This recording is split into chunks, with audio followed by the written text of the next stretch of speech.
Welcome and thank you for joining us on Birth Mother Matters in Adoption with Kelly Rourke-Scary and me, Ron Rains, where we delve into the issues of adoption from every angle of the adoption triad. Do what's best for your kid and for yourself, because if you can't take care of yourself, you're definitely not going to be able to take care of that kid, and that's not fair. And I know that my daughter will be well taken care of with them. Don't have an abortion. Give this child a chance. All I could think about was needing to save my son. My name is Kelly Rourke-Scary. I am the Executive Director, President, and co-founder of Building Arizona Families Adoption Agency, the Donna K. Evans Foundation, and creator of the You Before Me campaign. I have a bachelor's degree in family studies and human development and a master's degree in education with an emphasis in school counseling. I was adopted at the age of 3 days, born to a teen birth mother, raised in a closed adoption, and reunited with my birth mother in 2007. I have worked in the adoption field for over 15 years. And I'm Ron Rains. I've worked in radio since 1999. I was the co-host of 2 successful morning shows in Prescott, Arizona. Now I work for my wife, who's an adoption attorney, and I'm able to combine these 2 great passions and share them on this podcast. If you enjoy this podcast, make sure to rate and review us on whatever platform you use to listen to us, and follow us on Facebook, Instagram, and Twitter. Look for AZ Adopt Podcast. Today we're going to be talking about the role that biological grandparents can play in the adoption process. This is something that is not very often talked about, and it's important. I will tell you that one of my favorite things is when I am meeting with a birth mother or birth parents, and one of their parents is there with them, because that is the ultimate sign in an adoption situation of support from a biological parent, which would therefore be a birth grandparent. I have only seen it firsthand once or twice a year when they come in. And again, I still stand on the belief that not much is known in the older generations about adoption. And because there is a lack of knowledge and a lack of education on adoption that we have failed as a society to provide, what you don't know, you have a hard time being comfortable with and understanding and supporting. Hopefully with this podcast, we can continue our mission in educating society about what role a biological grandparent can play and how important they really are. You know, especially with all of the genealogy stuff that is going on now, you know, Ancestry, DNA, 23andMe, everybody's learning more and more about their past. And that's one of the huge benefits of social media. And not only that, but where we are with, you know, biology and everything that we have discovered up to this point. And then you have that ability to connect. So now that adoptions have moved towards being more open than they've ever been, not only does a biological grandparent have the opportunity to play a role in the adoption process, but they may have the ability to stay in that role in some aspect. And we're going to talk about that as we go through the podcast. So oftentimes when a mother of a daughter who's pregnant or a father finds out that their daughter's pregnant and they're making an adoption plan, they go through either shock that, first of all, that she's pregnant, maybe shock that she's choosing adoption. Maybe they realize that this really is the best choice. Maybe she's had children in the past that she hasn't raised. Maybe they're raising those children. Maybe the state has had to intervene. And so they're supporting her and taking a proactive approach for what is going to be in her child's best interest. Sometimes they may exhibit anger that she's chosen to make an adoption plan. They may not understand what adoption really is and the perceived stigmas of adoption. They may be hurt that their daughter didn't come to them and say, hey, I'm pregnant. Would you help raise the baby? They may be hurt that their daughter is in a place in her life where parenting is not the best option for her. And sometimes hurt and anger can resemble each other in the emotional outburst, if you will. So when somebody's hurt, they may exhibit more anger, which is perceived as anger, when really it's more just hurt, and vice versa. So sometimes a birth mother or a pregnant woman who is choosing adoption is not choosing her parents, which would be the biological grandparents, to raise her baby, because maybe they're raising her other children and she feels that they've done enough and they really can't take on one more. She may not have a relationship with them to where she feels that they'd be willing to raise her baby, or that she would want them to raise her baby. Maybe financially, emotionally, mentally, or even physically, they're not able to raise the baby. I think that as we go through this podcast, we can really look at, what role can a biological grandparent play in adoption? And this goes for both sides, both the paternal and the maternal. So we're not just talking about the biological grandparents or the mother and father of the birth mother, but it can also be of the birth father. So Like I said, both sides. They also can play a role in adoption reunification, and to some degree, possibly a role in the post-adoption communication agreement, but not written in. It would have to be, something agreed upon. And again, we can talk about that as well. The first question that I'm often asked when people are talking about birth grandparents is, what if we don't want the child placed for adoption? And I only can speak for the state of Arizona, but in Arizona, there are no grandparent rights, which means grandparents cannot interfere, interject, or intervene in a mother's choice to place her newborn for adoption. When that's learned, that often breeds anger.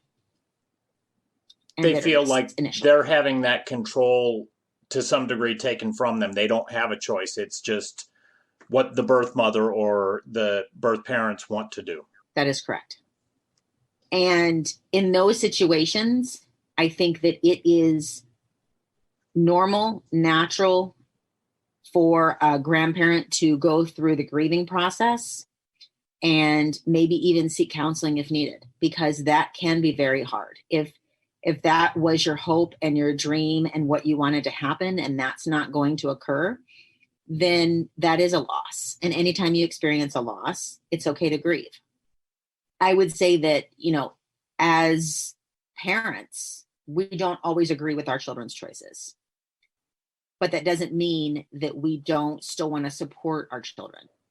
Mm-hmm. And if you have a child that is an adult and is pregnant and choosing adoption for their unborn baby, that may be very difficult to accept. And initially, the thought of supporting a choice that you absolutely don't agree with can almost seem impossible. Some of the grandparents that I have spoken with that have come in during the time that I meet with the birth mother have come in and they're very supportive, but reservedly so, meaning they have their own questions. They want to understand the process. They want to show their support because they're sitting there, but they're still accepting it. And they are a lot of times going through the stages of grief. They're trying to understand why she's choosing this, why she doesn't want to parent their biological grandchild. And in some ways, sometimes they're offended. Well, this is my grandchild. Why are you placing my grandchild for adoption? In those situations, I think counseling is very, very healthy, even if it's both of them together, to help understand. I know that our agency uses an adoption counselor, and we have no problem having that counselor work with them together to help a birth mother explain to her own mother why she's making this choice and why this is the best choice for her child. A lot of the problem with the grandparents being involved in adoption is because they are from, I'll just say, my generation. And back then, adoption was less known, like we've talked about many, many times. So they don't know as much about what adoption truly is. They just know that kind of knee-jerk reaction of you're giving your baby away, and they're not understanding what adoption truly is. It's a chance for the child to have a better life, and also for the birth mother to have a better life, because, she's not burdened with trying to figure everything out when she doesn't have her own stuff together as it is. But these grandparents are from my generation, and I think that lack of information, lack of education is a big part of that. Is that not correct? I agree. I think it's broader than that, though. I think part of it is our generation. The adoptions were primarily closed. So there was no contact. So you didn't get to watch the child grow up. You didn't get to, see the first day of school through a picture and a letter and an update. It was like closing a door for, 18 to 21 years and then reopening that door. And that's no longer the case. Right. The other piece that I have seen, and, in my own adoption story, I have seen this as well, is some people, especially of our generation and above, are very focused on a bloodline. That's my blood. That's my bloodline. You're giving away my blood. Like that's, right. And, with China adoptions, they used to call it the red thread, that there was the thread to connect through the generations. And it's interesting because there's some parallel with, when you place a child for adoption, that doesn't negate or change or alter a bloodline. It adds people into your family tree. It doesn't detract. And so when you are looking at adoption as to what it is today and, from where it's come from, you're looking at your tree growing and expanding, which is the opposite of the way that it used to be and was perceived, right. Which is where with closed adoptions, it was smaller. So instead of having, one more child added, they're like, oh, the tree is now smaller because that child is not in our family. Whereas with adoption, the tree just continues to grow. Because you're now welcoming in. It's like saying, oh, my kids aren't allowed to talk to your kids because they're not part of our bloodline, and it sounds silly, but that's kind of what the mentality is. Right. And so to break away from that, again, we've talked so many times about adoption stereotypes and stigmas and myths and these preconceived notions that are just not true. Maybe 50, 60, 70 years ago, there was some truth to them. But times have changed. I mean, I hate to date myself, but I remember when we bought our first microwave. I do. I remember, as recent as my oldest daughter, who's 24, when she was, I think, 16 or 17, she was making a phone call and calling someone on a landline. And she got the busy signal. And I will never forget her looking at me and saying, hey, Mom, I think the phone's broken. It's making this beeping sound. And I have never felt so old. Oh, that is hilarious. Yeah. So again, when you look at those and you see how ludicrous that, she didn't know what a busy signal sounded like. Right. What has happened, right? Those same huge changes have happened with an adoption. And so we've got to teach people how to use those old phones, right? Yep. And yet we've got to teach the people who only know how to use those old phones what the new phones can really do. Right. And so, yeah, we've come a long way. I still remember the Verizon commercials. Can you hear me now? Can you hear me now? And they're wrinkling up a piece of paper. Like, yeah, we're past that.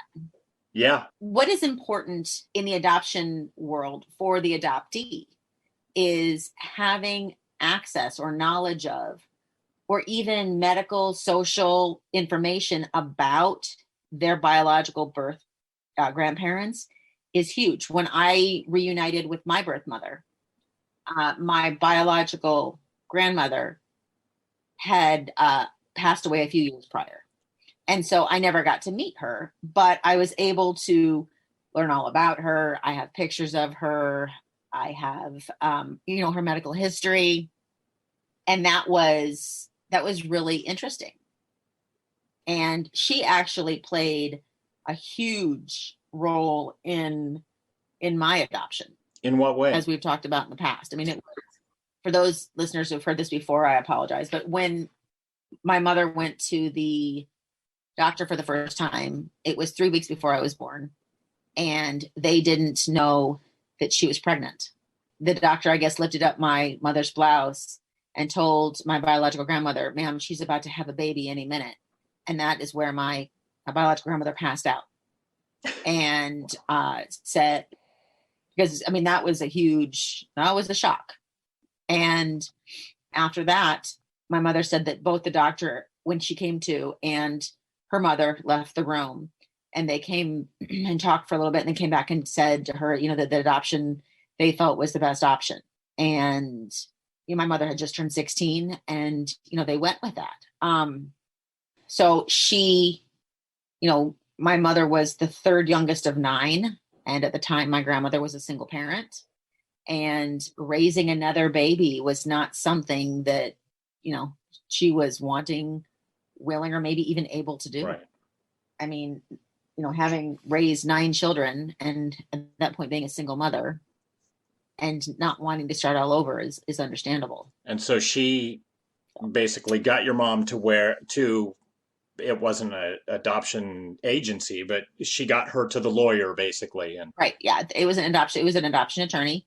And actually because back then there weren't like adoption agencies like there are now. I mean, there were some, but they were more state private agencies and things like that. So it was, the doctor knew of an attorney, and so they contacted the adoption attorney. And again, it all happened very quickly because she was due any minute at that point. And it was a closed adoption. So very, very different. What was interesting though, and I found this out many years after it happened, obviously, and even after I had reunited with my birth mom, was my adoptive parents actually sent pictures and letters at Christmas time to the attorney every year, just like Christmas cards. And now it was a closed adoption, so he didn't share those in turn with my birth mother or right. grandmother, but to keep in touch with him and show him, I guess my childhood growing up, they did that every year. So that was kind of almost like foreshadowing where adoption was going to go in the future. You know what I mean? Like it was, yeah.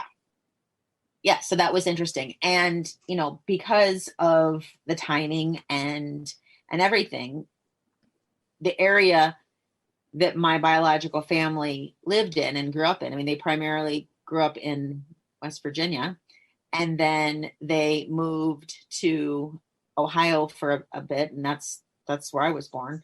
And then my birth mother went back for the majority of her time back to West Virginia and raised my brothers there and so forth. But, the bloodline was very, very important. And so even with that, my biological grandmother really felt that adoption was in everybody's best interest. Right. But even when I reunited with my birth mom, she used that term a lot, blood. You're my blood. You're my blood. So that was very, a term that was very much used even to this day. Right. So what role can birth grandparents play? They can be a source of support. Mm-hmm. They can be a source of encouragement.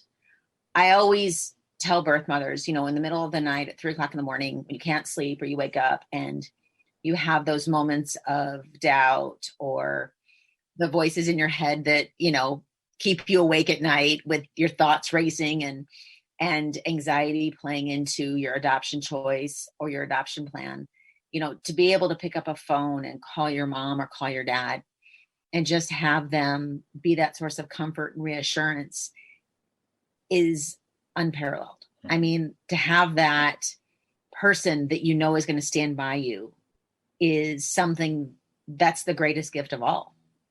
To know that you have their loyalty and their support, and they're there for you, and they're going to love you whether or not they even agree with your decision. Right. The other thing is that if the birth mother and birth father agree, grandparents can help and be there when they go through adoption profile books and they choose an adoptive family. They can help create the hospital plan. They can help them decide what type of post-adoption communication they want to have. They can be the emergency contact at the hospital and for the adoption. If they sign a release, we can contact them if there's an emergency. Depending on if COVID is still in existence or not, they can maybe come to the hospital and be a part of labor and delivery. They can't be in the post-adoption communication agreement, but that doesn't mean that their daughter or son can't share the pictures and letters and so forth with them. Or if the adoptive family is willing, they can't meet them and have their own independent relationship. So Right. Those things are all options as well. And even though you don't have a legal binding relationship with the adoptive family, that doesn't mean that you're not going to be a part of that post-adoption communication. It just may be different than the birth mother's, you may have to share with her, basically, is what it is. The other thing is that when you place a child for adoption, one thing that is important to remember is it doesn't negate the fact that you are still a grandparent. It doesn't change that. That's biology. And that goes with you also. We had talked many times in the past, just because a woman is placing her child for adoption, she will always be that child's mother. And it's the same for grandparents. It is the same for grandparents. And it matters. And I think that, if a grandparent comes to the hospital and holds the baby and, kisses the baby before the baby goes, with the adoptive family, a picture of that is beautiful. And to be able to have that and to know that, you are still a grandparent. Just because your child has chosen adoption for her baby, you are still that child's grandparent forever, for always. And as we go into the future and we're doing Ancestry and 23andMe and all these new genealogy services that are offered, I think we're going to see more and more connection. And when you have an open adoption, you almost can jump quicker, if you will, because at some point, if they ever take a test, like I said, you're going to pop back up, but you're already going to know who they are. So I think where we are in now, 2021, Happy New Year, by the way. Happy New Year to you as I think well. that it is, I think it is amazing how far we've come. And I think it's going to be incredible to see where we go from here. And you can never have too many grandparents. We have a pregnancy crisis hotline available 24/7 by phone or text at 623-695-4112, or you can reach us on our toll-free number at 1-800-340-9665. We can make an immediate appointment with you to get you to a safe place, provide food and clothing, and help you get started on creating an Arizona adoption plan, or just give you more information. Check out our blogs on our website at azpregnancyhelp.com and follow us on Facebook, Instagram, and Twitter by looking for AZ Adopt Podcast. If you enjoy this podcast, make sure to rate and review us on whatever platform you use to listen to us. Birth, Mother Matters, and Adoption was written and produced by Kelly Rourke-Scary and edited by me. Thanks go out to Grapes for letting us use their song I Don't Know as our theme song. Join us next time on Birth, Mother Matters, and Adoption. For Kelly Rourke-Scary, I'm Ron Rains, and we'll see you then.